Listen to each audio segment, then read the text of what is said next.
attorney representing the mother of a Comanche County Detention Center inmate who was the victim of homicide is providing more insight on the situation and calling to question the competency of the faculty and staff.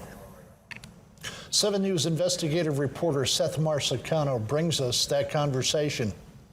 Terry Durrell was arrested from his home in Virginia Beach on a warrant due to unpaid court fines. After 10 days in custody at the Comanche County Detention Center, Terry was killed.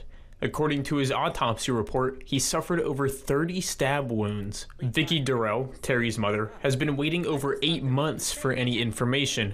During this period, she consulted with attorney Ronald Skip Kelly. After months of minimal answers and heartache, Kelly said this entire situation could have been avoided with simple communication.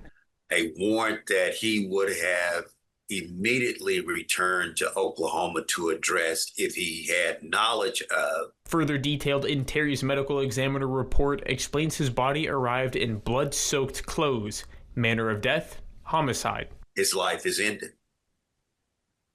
And ended in one of the most horrific, and shameful, ways that anyone, should never have to endure what he had to endure. After receiving a portion of the incident report, Vicki now has more insight into the circumstances surrounding Terry's death. However, it also raised more questions. It just kind of reiterated to me how negligent Comanche County is. How negligent the guards are, how uncaring they are.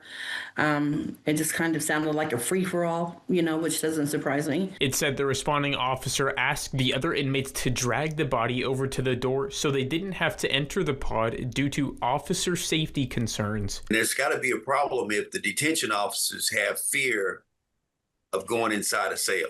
But in turn, you basically tell the inmates, I want you to do that job. Bring him to the front. That's a sad commentary on who's running the jail. As of now, Kelly said they haven't been made aware of any corrective action taken in response to this homicide, whether it be mandated training, staff adjustments, or even charges filed after nearly a year later. 7 News has reached out to jail officials to see if any of the above has taken place, but have not received a response. Vicki admits she's received messages from other inmates inside the facility who have done a better job getting her information than officials have. I cannot put into words the pain.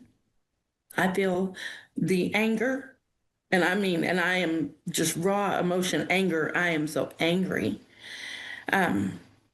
It's hard to even explain to somebody else if they've not dealt with it.